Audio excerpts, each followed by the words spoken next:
episode 566 of Good Luck High Five. That's right. You're listening to a podcast that's for you if you play Magic the Gathering. Whether you are, once again, sitting at home, recording online, or if you get to go out and go places, we're here for you. We were so close to being back in our studio, ready to go. One beautiful week of being back in person. And now, once again, we are recording virtually this week. Yes. Meghan, what happened? My partner has COVID. Okay. All right. There it is. Everybody stay safe out there, okay? Get your Stay boosties. Safe. It's true. We're heading into the winter months. I'm about to go house sit for a friend. Yep. All I want is to be home. Yeah, Megan's COVID free at this moment, so keep your I fingers am. crossed, I everybody. still am. What a world. What a world. What a world. Well, hopefully we'll be back in person again next week. Fingers crossed.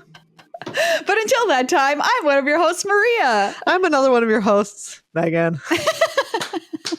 And on today's show, we are getting your win rates up in Lost Caverns of Ixalan draft because we've got some hot data for y'all. We're taking a look at those cold hard numbers. They do not lie. They do not. Thanks to 17lands.com, we know exactly what's going on in the format, and it's pretty interesting. Mm-hmm. It is. In case you didn't know. It is one drop central over there. One drop central, toot toot, one stop, and that stop is one drop central. And we're going to get into the speed of the format, the color, like what colors you should be drafting, what kind of cards you should be drafting if you want to win. Yeah. I'm going to try to keep my spirits up. They're flagging, you guys. Got to be honest. They're flagging, but here we are. Here we are. Here we are, everyone. And we'll give you some stories about our drafts, some successes that we've had, strategies we're implementing to make it work for us. Despite the kind of, I don't know, the what's the word? We're on a ship and it's on a big wave and it's tilted and all of the formats sliding to one side. Wow, it's true. What a weird but good metaphor. That's because I can't think of the word. I'm trying to say unbalanced. Unbalanced, there's the word, format. Yes. We're making the best of an unbalanced format. Yeah. We're going to talk about kind of like how formats in general have also been kind of skewing this way. They've all been on the same boat, riding the same big wave. Yeah, there's been one wave this year. And let me tell you, it's crowded over on one side of that ship. And we're going to kind of take a look historically for 2023, what we've been dealing with. And kind of see what, hopefully what might be ahead for 2024, given what we've seen here, or what might not be. But before we get into any of that, everybody, huge thank you to everyone who's helped support the show, make the show happen by becoming a member on patreon.com/GLHF Magic. Yes, thank you so much to everyone who is a patron. It really does mean so much to us, especially in this past fiscal year when donations in general, like all across all things, have been down. It's so nice to still have people who are supporting the show. Thank you especially to one person in this last week who heard the call and answered it. The call was for Justin's. Yeah, and they are here. Justin, thank you for helping us out when we are busking for money. Is it the best Justin pun yet? I think it might be. It's pretty good. It certainly is the farthest that I had to reach into weird word territory. Yeah, and that's our third Justin in recent memory to join up on the Patreon. So if your name is Justin and you're not just throwing us like $1 a month or whatever, you could be. You could be, and you could force Meghan to make a fourth Justin pun. Yeah. Which, also, I don't know where you're going to go from here. You can just put whatever name into Patreon you want. So that's honestly, true. Even if your name isn't Justin, you can go into Patreon and say that your name is Justin. And truly, what a great name. So it's a good name. If you want to be a Justin, you can be a Justin on Patreon. Yep. Help us out while we're busking. Patreon.com/GLHF Magic. And of course, we are here in the season of giving. It's right around the corner. So we always suggest if you need to buy some magical stuff for the magical people in your life, you check out cardkingdom.com/GLHF. Oh, so much stuff. You can get them cards. You can get them sealed product. You can get them just like fun magic stuff. If you're like, I don't know what cards they need. Guess what? There's just magical accessories that you can get at Card Kingdom. Yeah, they've got a magic gift guide on their website right now that you can kind of scroll through to see like, oh, hey, this is for all magic players. They've got some suggestions. What if they're commander players specifically? They've got suggestions, including Card Kingdom's really cool command center playmat that goes in the middle where you all put your commanders and you can like mark how many times you've cast your commander and that kind of thing. There's a section for magic players, anybody that you are interested in indoctrinating. There is a section for them. Yes. Universes Beyond, they have a section for them. So check it out. I think it's a really great way to get all of your holiday shopping done. What is the holidays except a time to try to indoctrinate your relatives? I agree. Cardkingdom.com/GLHF. Keep it in mind, if your weird uncle is just talking about, trying to indoctrinate you into who knows what, you can turn that right around and be like, what if instead Magic the Gathering?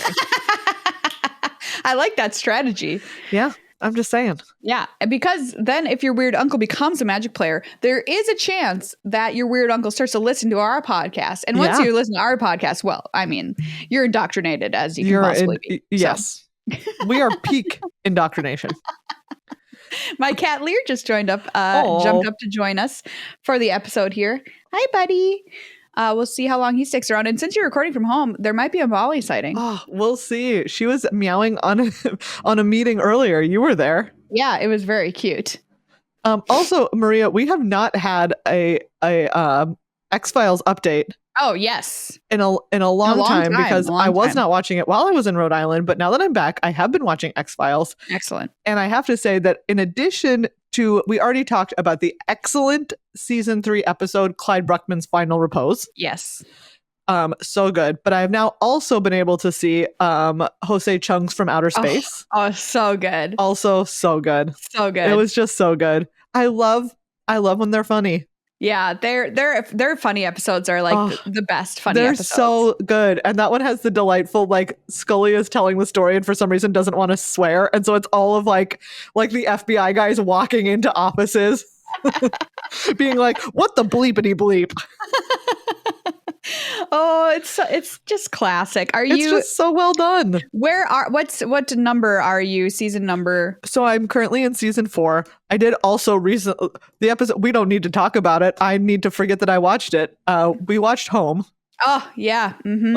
Which All-timer. as a horror, like as a piece of horror, amazing. Like so good, so tense, so scary, really excellent.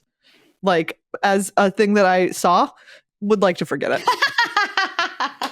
I have to tell you, season 4 and season 5 are my favorite seasons. So I think you're in for a lot of bangers here coming up, and I'm very excited. Well, I would say like I already felt that way about season 3. Like season 3 is like pretty generally like the bar on the episodes is like very high. Yes, it is. So, and I think that Clyde Bruckman's Final Repose is like probably still right now my favorite episode. It's so okay. Good. Listeners, stay with us through Meghan's X-Files journey as it continues. It's great. All right, everybody, it's time to talk about Lost Caverns of Ixalan Limited Data Deep Dive. Wow. All right, Maria, I will say, I have been doing slightly better in this format than I usually am by the time we do this episode. Yeah. Normally we're to this episode and I'm like, save me. Yeah. But this episode, I think we had some clues very early on in the format as to what the heck was going on. And I think if we made the pivot, we made the pivot a little bit earlier into doing those things, which is resulting in a better win rate overall. Exactly. Someone was like, look, draft as many Miner's Guide wings as you can. And I was like, fine. Yep. I can do that. Absolutely. I like that bird. It's cute. It's a very cute, very good bird. It's a really cute bird. Let's start off, because I think this is going to tell the tale of the format better than any of the data we're going to share with you, is the speed of the format. Yes. It's important to identify this, everybody, because then you know where your priorities should land for when you're picking the cards of what kind those cards are as well, and how you should be playing when you're playing the actual games. Yes. So this, do you know what? This format, unsurprisingly, is fast. Blazingly fast. Yes. Tell me the hard data about the speed here. So just in general, it's really interesting. We've been talking some about how like draft formats have just been getting faster. Yeah. Like faster and faster. And so this format, it is faster than everything except for Lord of the Rings, Wilds of Eldraine, and Phyrexia All Will Be One. And we're talking about, that means all of the formats that are from core set releases on Magic the Gathering Arena. Yes. So we're not talking about Cube, and we're not talking about Alchemy releases. We're talking about, the normal sets that get released. It is only beaten by 3 sets. Yes. And that is, and those 3 sets, as you will notice, are also recent sets. They're all from this year. Everything is smoking fast. That's an incredible statement we just made there. Yeah. I think that our sets have been getting faster. This year has been incredibly fast across the board. This has been the fastest year of limited Magic. Yes, there in we go. Magic's history. Yeah, and on Arena. Yes. We don't know about, because, the OG Zendikar was pretty fast. Yeah. So that might have been faster. Who knows? But on Arena, this is the fastest year of Magic the Gathering limited. I mean, here's the question. We don't have this data for original Zendikar. I wonder, would it even stack up? I think it might. Having played it one time, okay. We'll see. But it was very, very fast. I say we'll see. There's no way for us to really go back and gather that data, but we'll see. We'll see. So what we're referring to, we're primarily taking a look here at Premier Draft because that is going to be the fastest overall. So that's we're like, well, let's turn the knob all the way and see where it lands. And that's also the one that most people play on Arena. So the fastest was we have 2 data points that we're looking at when we talk about fastest, which is the average number of turns that a game takes and how good it is to be on the play in a game. Yes. And notably, of all of the formats from this year, Ixalan is the best to be on the play. Yes. So your win rate or your game rate on the play in Ixalan is above 0.53%. So that's above half of the time, which is taking a look here. I believe the most incentivized to be on the play of any set that has been released on Magic Arena. Yeah. That's pretty incredible. That is wild. And I've found that too when I was playing in the event this past weekend, which was sealed, not draft even, or whatever, finding that not being on the play just felt way worse than it has in recent memory. And looks like I was, that was a true thought. Yeah. A fact-based thought that I had. It also feels like to some extent, like some part of it is maybe tied into, like, that's why you want so many 1-drops. Yeah. Because you're just trying to make up for the fact that if you don't end up on the play, you need to not die. Right, exactly. Speaking of the other axis of data that we're talking about, which is the average number of turns, the average number of turns per game in Lost Caverns of Ixalan is slightly below 8.8. So you're probably going to end up somewhere from 7 to 9 turns, which is not very long. No. Which is only beaten by Phyrexia All Will Be One, Wilds of Eldraine, and Lord of the Rings. Yeah. So to give you an idea, Phyrexia All Will Be One is like just above 8.4 turns. Wilds of Eldraine is just above 8.7 turns. And Lord of the Rings is right in there too. And then this is just below 8.8. Yeah. Incredible. Just incredible. What is going on this year? Yeah. Well, Maria, this is what, I was wondering this before we started recording, which is this on purpose or is this like a hole in the team that needs to be addressed? Like, there's those 2 options. Either the design and playtesting teams have been like, yep, this is where we want the draft formats, or we want to try out having them super fast for a year. Or they have sent all of these, like, you know, to print, not realizing that every single one of these draft formats was exceedingly fast. Yeah, I think that you're right. I think, you know, I'm not an R&D expert, but if I were, I imagine that maybe one set they're like, this might be fun to be a more aggressively leaning set. Yeah. But I certainly don't think they would want this to happen, where this year is just incredibly fast against all of the core releases from this year. Yeah. All just blazingly fast. March of the Machine, the slowest amongst them, but even then, not very slow. Yeah. So I feel like someone just like, does someone need to sit them down and be like, look, this is an intervention to say, stop printing good one drops. I don't know what's happening. Just briefly don't. I mean, think about it. There's so many good one drops, whereas it used to be you could have basically nothing at one. You would maybe have some combat tricks in there. Maybe. Or maybe something like, certainly not a creature. Yeah, or the -2 right, like a -2/-2 effect or something like that. The enchantment that does it. But these days, there's, you know, we already talked about Miner's Guidewing. Yep. There's the little 1/2 goblin that can be a 2/2 hasty goblin. There's in the Phyrexia All Will Be One. There was the crawling chorus. Yeah. Exactly. That was a 1/1 with, in fact, that made a might when it died. Yep. You're like, why do we need these things? I think maybe we've hit upon it here.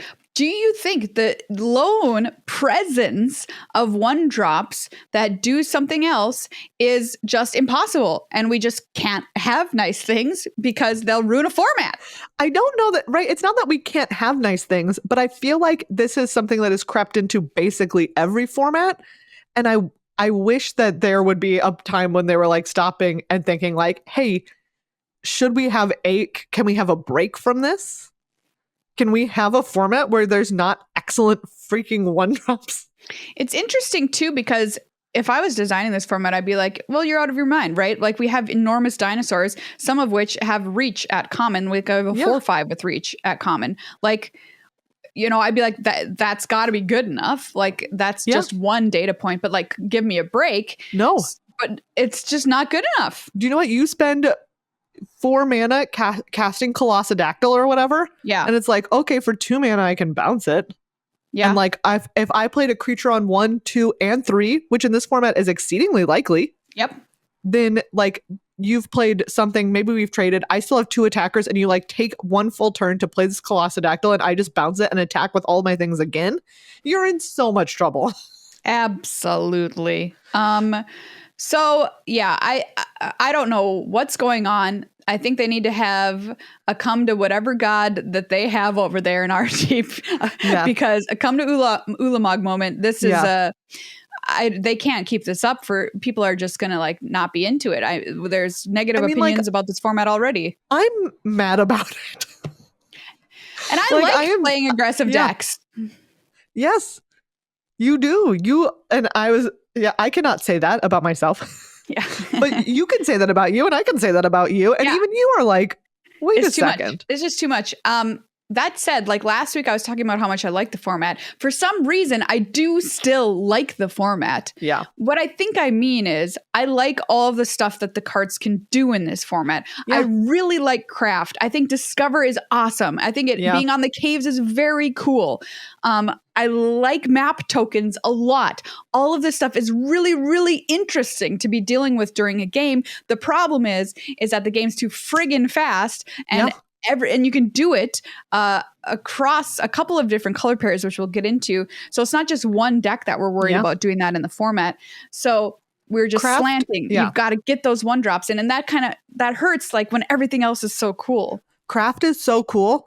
And the number of times when there are multiple craft artifacts on the battlefield when a match ends is like so high, because you just there's no time to craft them. Yeah. If you take a turn to craft something, and then there's a cheap answer or a cheap evasive creature that just doesn't even care, then it's like, well, what now? Why did you do that? Why'd you spend your time doing that? Yeah. Or, they just play their removal spell on it that costs 3 mana. And exactly. Or like 2 mana, like you mentioned, to bounce it. And then you're like, oh man, like a braid. I love a braid. And it sure does. If you craft like the 6/6 Kraken, guess sure what? Does. Guess what? It's an artifact creature. It sure dies to a braid. It's just shocking looking at this, honestly. I know the R&D team likes to play blue cards. I know they like to draw cards. I know they like counter spells. Like, that's who gets hired, like, right? Because those are the people that are really I don't know, deep in there. Maria. I don't know, because that's not what this looks like to me. So maybe something's going wrong in the testing process where they're just not, like, maybe there's not an aggressive player on the testing team. There probably is, but I'm saying maybe there's just not enough who are not like keen on drafting these strategies, so they don't get their work in and they don't realize that this is going to happen when it gets out in the real world. Or it feels like maybe they're trying to be like, hey, we need to make sure that there's at least like one good draftable aggressive deck in this format. And in order to ensure that happening, what they're accidentally doing is making it the top thing to do.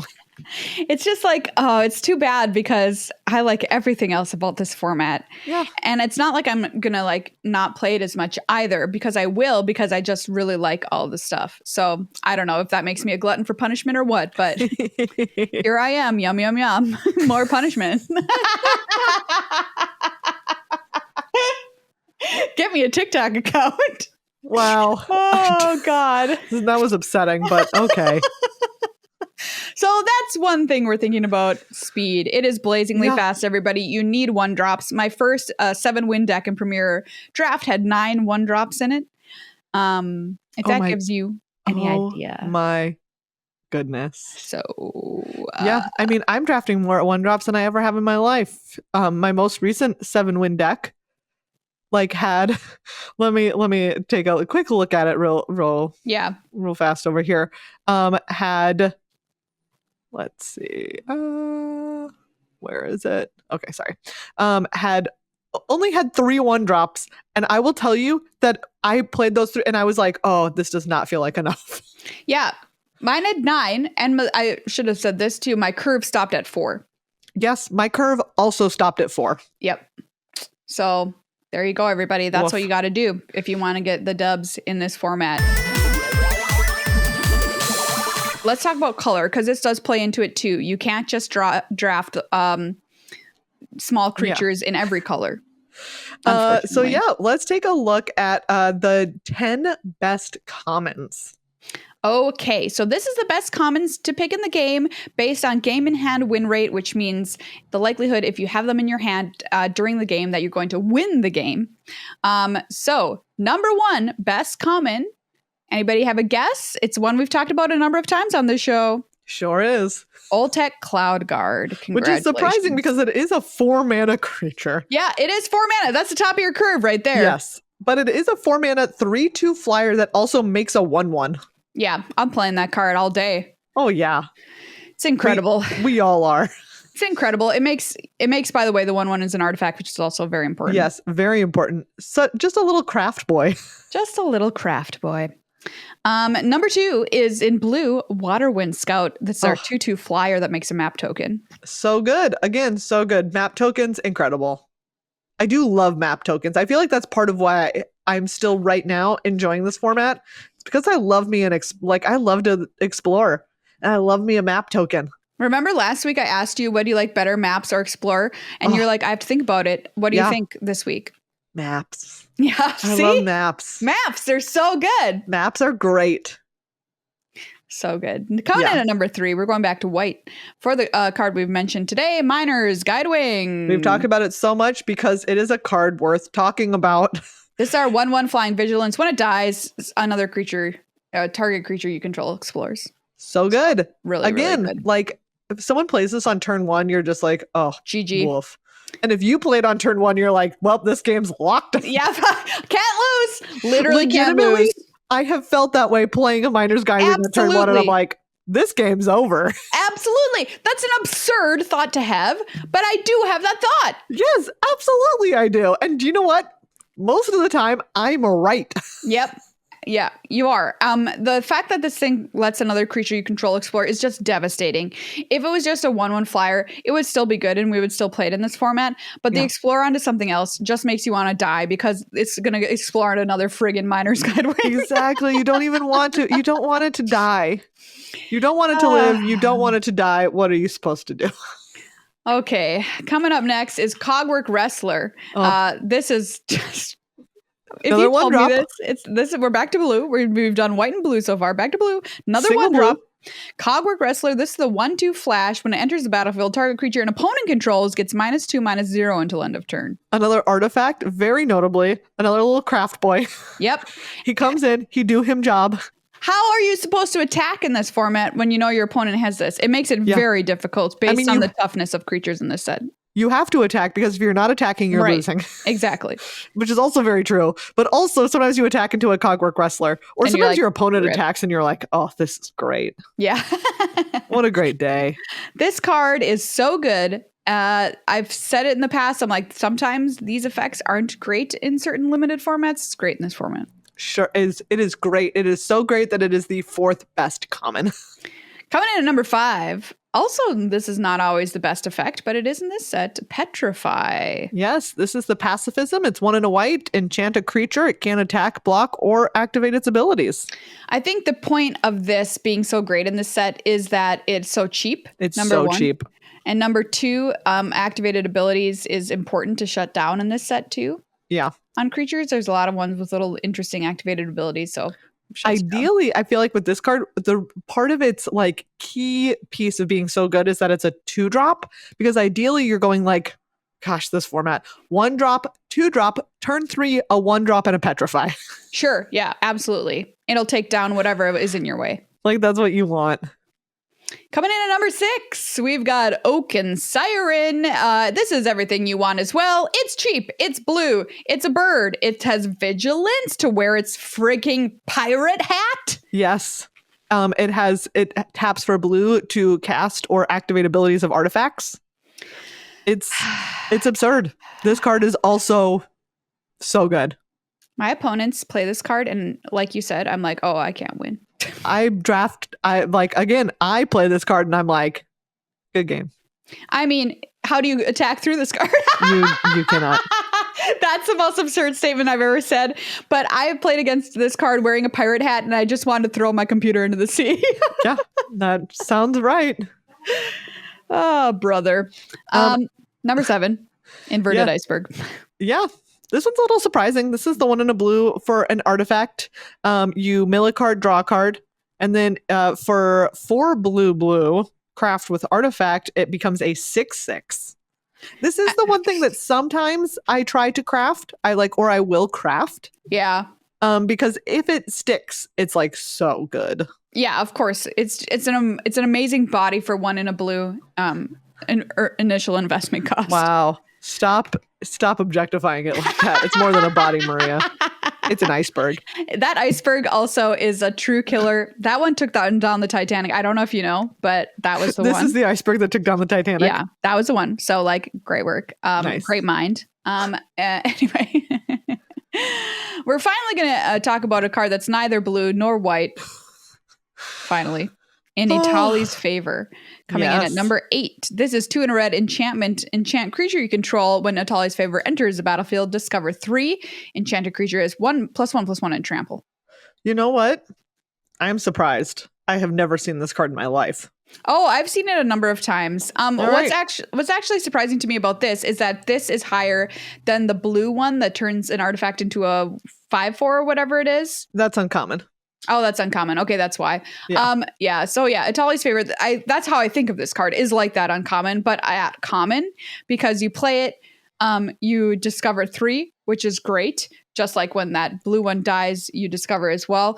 You get +1/+1 and trample. So hopefully you're putting this on something relevant, like probably I don't know, a Miner's Guideway.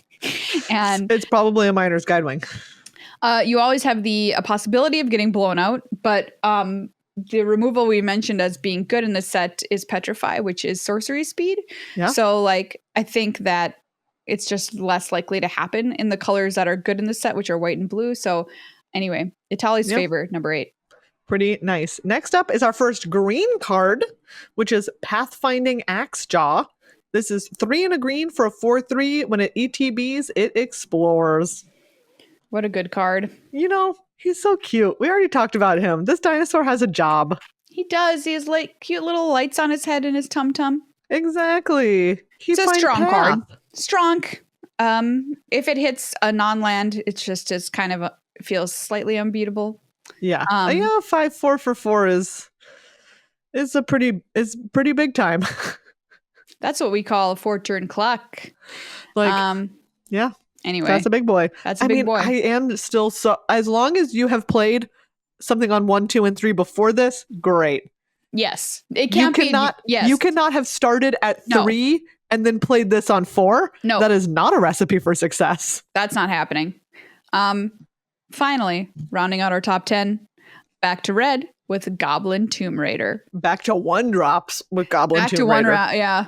Single red mana for a 1/2. As long as you control an artifact, it gets +1/+0 and has haste. Yeah. Yep. You know what? Everyone sure does. If you're playing this, it's because you play it on turn 1 and then attack for 2 with it on turn 2. Everybody, there is a problem with 1-drops that have these benefits. You can't put too many of them in a set. Here's the thing. Magic's getting more complicated, right? Cards are doing more things than they used to do. They're better than they used to be overall. But I feel like it's especially dangerous, we're learning, in these sets over this past year, to put an additional ability on a 1-drop. Power creep of 1-drops. That's what I'm thinking. Yeah. Everything has power creep in Magic, but 1-drops have especially power crept. It might be an especially dangerous place to put your creep. You know what I'm saying? I think we can all agree that everywhere is a dangerous place to put a creep. None of them are good. Where did you put your creep last night? Like nowhere's a good place. Your 1-drop spot. No. Because that might ruin your format. So yeah, there's your top 10 commons, everybody, for this set. Look out for them when you're drafting. Mm-hmm. Those cards are the bread and butter of any format at common. That's why we talk about them. You're going to see them more often than any other cards, and they're going to make up more of your decks than any other cards. But Maria. Yes. You might have noticed there were no black cards on this list. No, there were not. The first black card appears at 22nd. 22nd in the list. That's unreal. I think that's the lowest that we've had when we've talked about this kind of stuff. I like in my memory, absolutely. And we've talked about it a lot this year because there's been a color imbalances for many sets. For many sets. Again, that goes with the question of like, there seems to be like some kind of gap that's happening. In developing and testing this stuff for limited. There's, it's okay. We have gaps. But also it needs to be acknowledged and addressed. Maria, I want you to guess what is the first black card to appear on this list of best of commons? Okay. At 22nd. This is a great question. I'm looking through them right now. Yeah. I have a couple of guesses. All right. But I really should just go with my gut. What's your gut say? Deep Cavern Bat. Oh, that is a great guess, but it is not. That's not it? It's not it. Is that uncommon? It might be uncommon. Okay, it's uncommon. Sorry, I couldn't tell from its set symbol. So I retract my guess. Yeah. My new guess is Tithing Blade. It is, in fact, Tithing Blade. Yeah! Tithing Blade. I mean, do you know what? It is a good card. I called it a 2-drop. It's a 2-drop. It is a 2-drop. 2 for 2. Of course it is. So that's why I picked it. But you know what? Tithing Blade sure feels worse, though, when people have like their little cogwork wrestlers that already did their job. Yeah, no, then it's just and then awful. They just sack it, and you're like, and I think that's why it's 22nd on this list and not higher. Yeah. It's great against red-green, but... Everything else is like a little having a hard time. Having a hard time. Well, speaking of having a hard time, let's talk about the color data for this format because we've been through the speed, we've been through the top 10 commons. You might have some guesses as to what the color data says based on our list of top 10 commons. But there are some better colors to be in draft than others. Yeah. So, Maria. Yeah. The two best colors to be in are Azorius and Izzet. They are tied currently as of this recording with a win rate of 58.8%. I mean, all right. Blue, red, blue, white. Let's Super go blue. Fast, like trying to get artifacts in there as much as possible. Straightforward game plan. Yep. 1 and 2. Oh man, I will say I've also been super impressed. There's like the 3/3 pirate with defender for 1 and a blue. That can attack if an artifact entered the battlefield this turn. I mean, basically it's just a 3/3 that can attack and block. Every turn. Just go for it. It's just a 3/3 for 2 mana. Yes, exactly. Yeah, in pirates, it's absurd. Oh gosh, I really want to draft a great pirates deck, but I haven't so far. I've only done like Boros and I had a great one in like a traditional best of 3 that I ended up 2-1, and it was so close, and it was so sad because the deck was so good, but I also in like the last round ended like faced off against a deck that was also like tremendous. Yeah, of course. Coming in at number 3, the next best color pair to be in is red-green with Gruul. Their win rate is 57.3%. Do you know what? That one is surprising to me. Just because it's big? It's big? Yeah, it's big. I think that I would have guessed that right now Boros is next at 57.1. And I would have, like, if you had asked me to guess, I would have swapped those two. Yeah, me too. They are super, super close. They're very close. I think Red's removal is probably pushing up Gruul here. Yeah. That's my guess. And also, like, it just wins the games that maybe Azorius or Is It Flood or whatever. Even though flooding is, kind of a little bit harder to do in this format because of the caves and stuff. Also, I don't remember the last time I played 17 lands. Yeah, no. Like, okay, this is a topic for a different time, but like, is limited becoming a 16 land format? It sure has been this year. Because again, yes, all the formats this year, there have been times when like every time that I first think it in a format, I'm like, this feels weird, but then I do it and I'm like, yep, this just seems right. But that has happened, I think, with every single format this year. Yeah. It's interesting. And also something that Wizards has been, they've said, we're thinking about it. How do we make it more beneficial to you to draw land later in the game? Or like something that you couldn't use later in the game. Yeah. And maybe that turns into the fact that you're able to play fewer lands because like stuff is just cheaper. Stuff is when your curve stops at 4, you don't need 17 lands. Yeah. I will say, I mean, caves have been one of my favorite solutions to this. Yes, I love caves. Yeah. All right, we're getting off topic. Sorry. Okay. Number 5, Celestia. Yes. Green-white, which is 56.1. Also surprising to me, I think just because I have not personally faced any Celestia deck that felt particularly good. I agree. Celestia doesn't feel like it has a strong identity in this set. I think we talked about it last week. And it is slightly surprising. And I think the reason being that it has white. Yeah. I mean, kudos to the people that have figured it out and are making this it fall in this place in this ranking. Yeah. Because it's not me. Yeah, just playing the +3/+3 and trample, Probably. As many of those as I can get. Number 6 is Simic. And there is a big drop between Celestia is 56.1 and Simic is 54.3, like almost 2 full percentage points. Yeah, that's a big drop. So the rest of our list here is all kind of not doing so hot. Yeah. Dimir coming in on number 7. Dimir is blue-black. That's 53.9. Dimir is so rough. Its identity feels non-existent to me in this format. Well, I know what it wants to do. It wants to put, the stuff into the graveyard. So it gets the counter or it gets the benefit or you get to descend 8 or 4. It just does not feel right.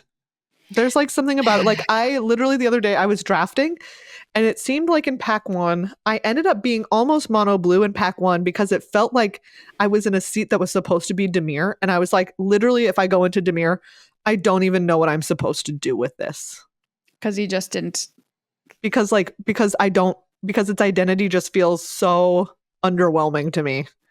So my first sealed I played of this format on Arena, I had a Dimir sealed deck, which felt like a Dimir draft deck. And I didn't get a single loss playing it.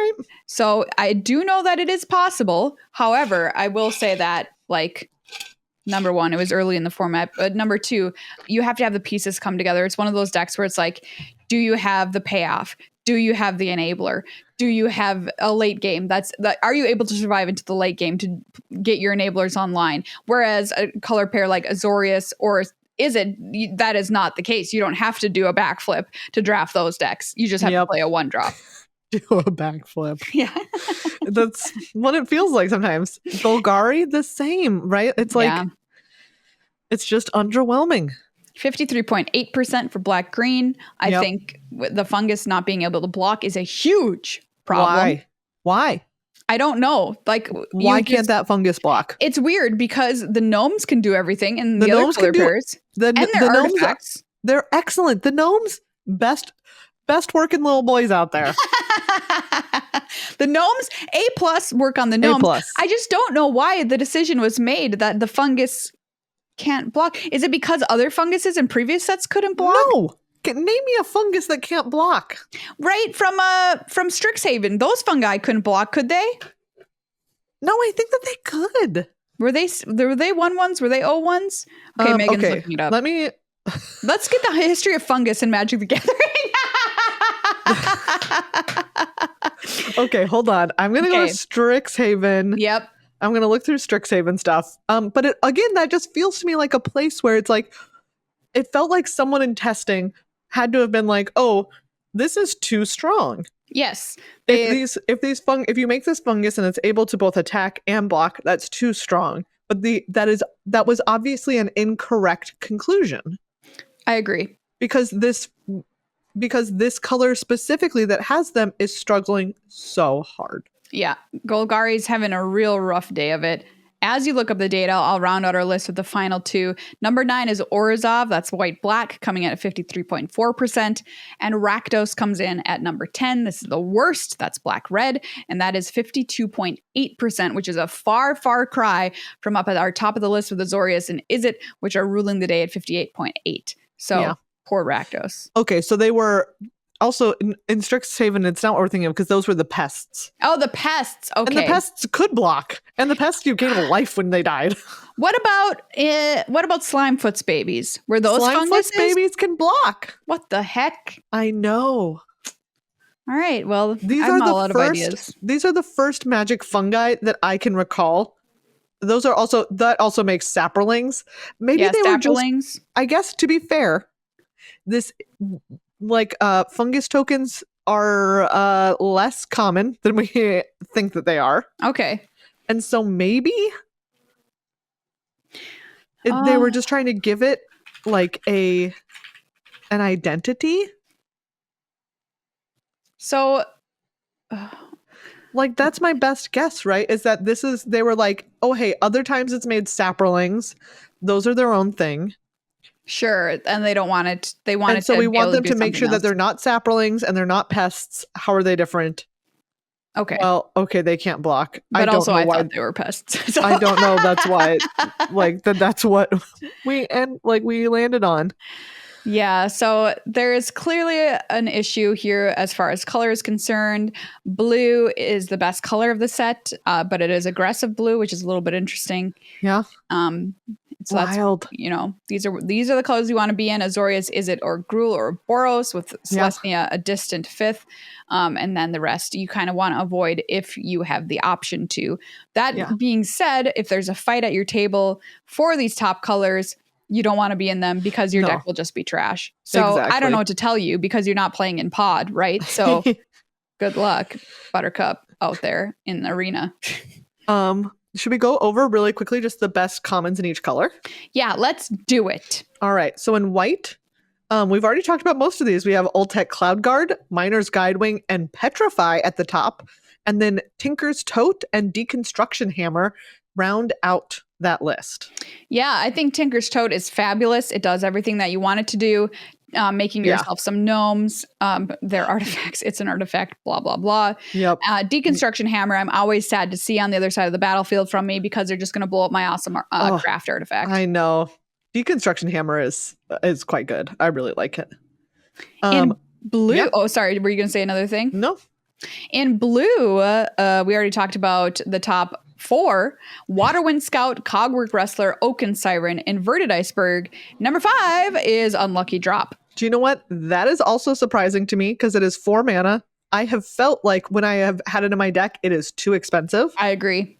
I agree. I will say that on the list right after it in 6th is Brackish Blunder, which is the 1 in a blue instant. You can bounce something, and if it was tapped, you make a map token. Right. And that is my pick. Yeah, that's great. Ooh, that card is so good.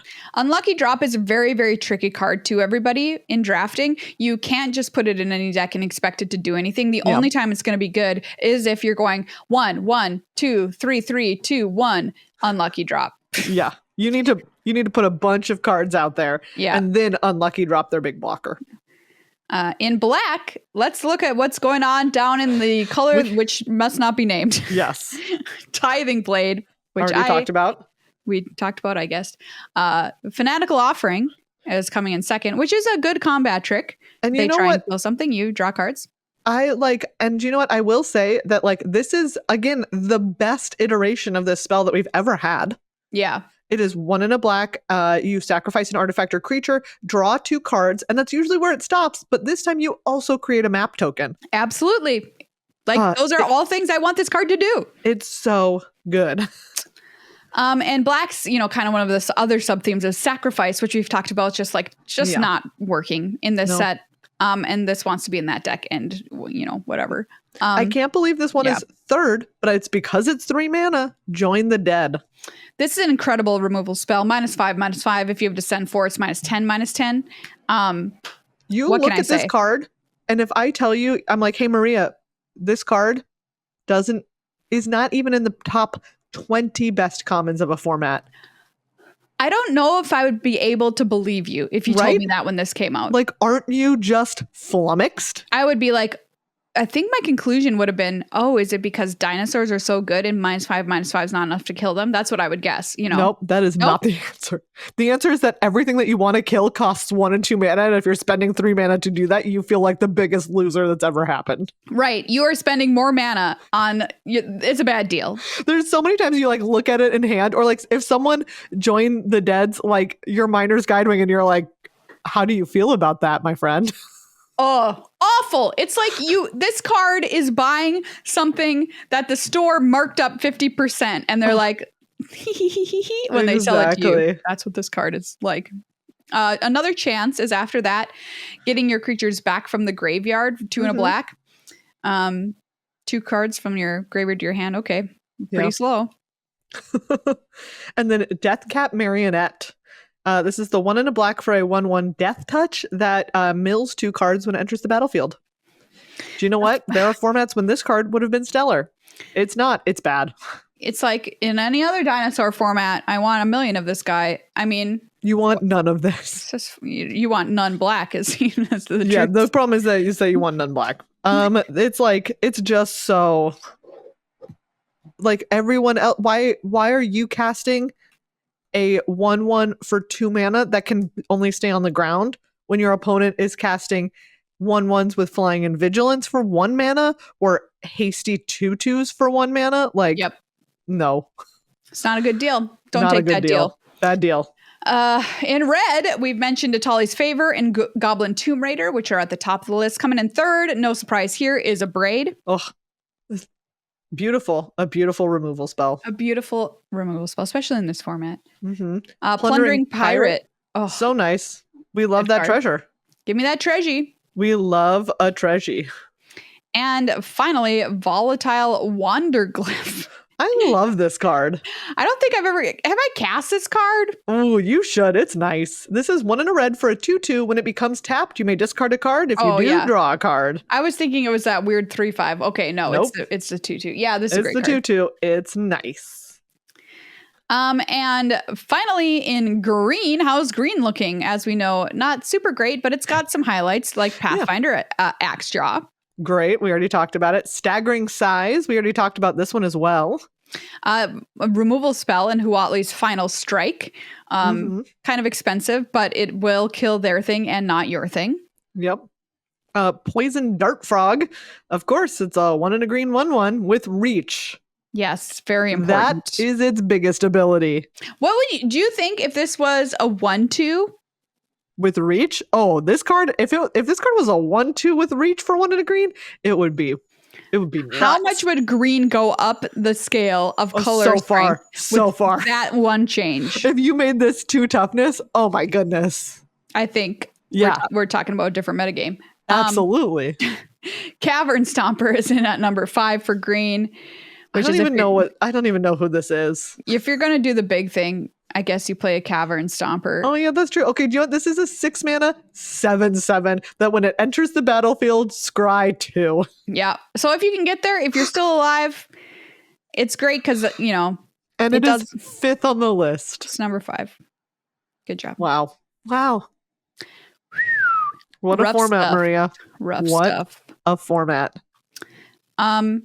Finally, we're going to tell you about the best performing rares or mythics, regardless of color. You know, I just kind of like to know this sometimes. It's just nice to know, like, who's the best? What is the literal best card you can open in the set, regardless of how you're going to draft your deck? It's a really good card. The first 2 are big boy flyers. There's Bone Horde Dracosaur, which is the 5/5 for 3 red flying first strike. At the beginning of your upkeep, exile the top 2 cards of your library. You may play them this turn. If you exile a land card this way, create a 3/1 red dinosaur creature token. If you exiled a non-land card this way, create a treasure token. So good. Just so absurd. Next is Aklazat's Deepest Betrayal. Great name for a card. Yeah, this is just another, like, it's 3 black for a 4/4 flying lifelink. Yeah, not too expensive, coming in at 4 here. Exactly. And whenever it attacks, each opponent discards a card. For each opponent who can't, you draw a card. If they discard a land card, you make a bat with flying. And if it dies, it becomes a land that you can then transform back into this, back into this bat god. Now, we don't have a pro tour with this format, so we don't have pros drafting this. Yeah. So my question would be, if we saw a pro tour level draft and this was pack 1, pick 1, do you think the person would take it, or do you think they would pass it? It does have the 2nd highest win rate of any card, but also that's game in hand win rate.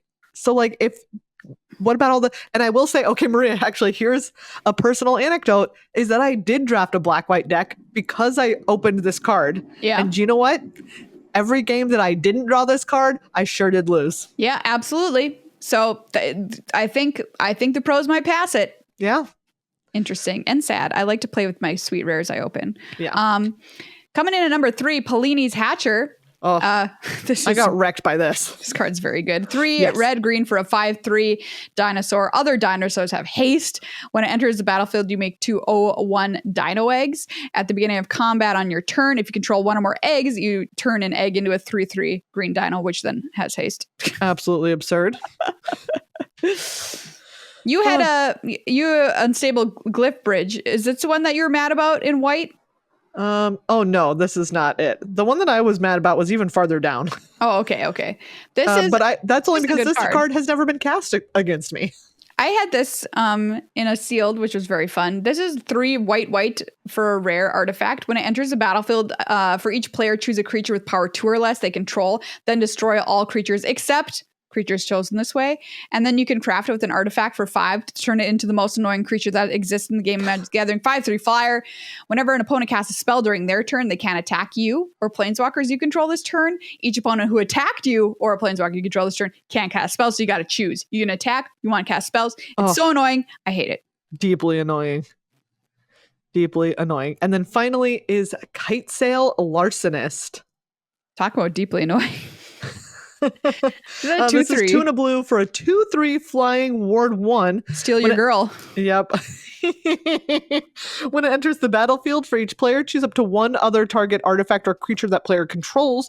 For as long as Kitesail Larcenist remains on the battlefield, the chosen permanents become treasure artifacts with tap, classic treasures. Yeah, they become treasures. They become treasures. So you got to kill it if you want to get rid of it, if you want your creature back or whatever. Yeah. But also it has ward. So yeah. And also in the meantime, it's a 2/3 flyer. Yeah, exactly. It's great. Woof. This format, Maria. This format is woof. Sometimes. Woof town. I mean, it's fun, but also sometimes it's woof. Yeah, I imagine if this format had somehow righted itself and been even slightly more balanced, we might be like calling it one of the all-timers because it's so cool. It's so cool. It's so cool. And yet, you know. And yet.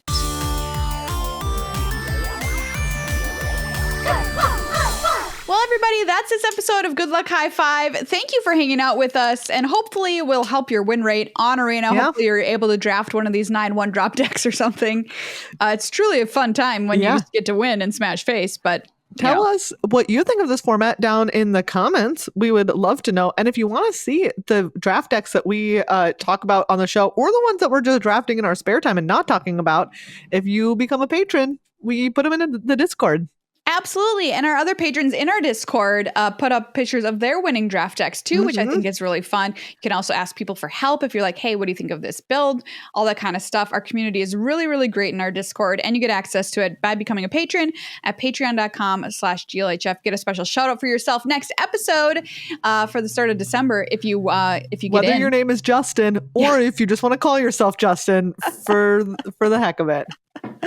Thanks as well to Card Kingdom. Get all your shopping done early at cardkingdom.com/GLHF. Check out their holiday gift guide if you want some ideas about what to get the Magic players in your life. And you know what? Get yourself something while you're there. Treat yourself. Gift giving counts you also. Oh, I think so. Oh, yeah.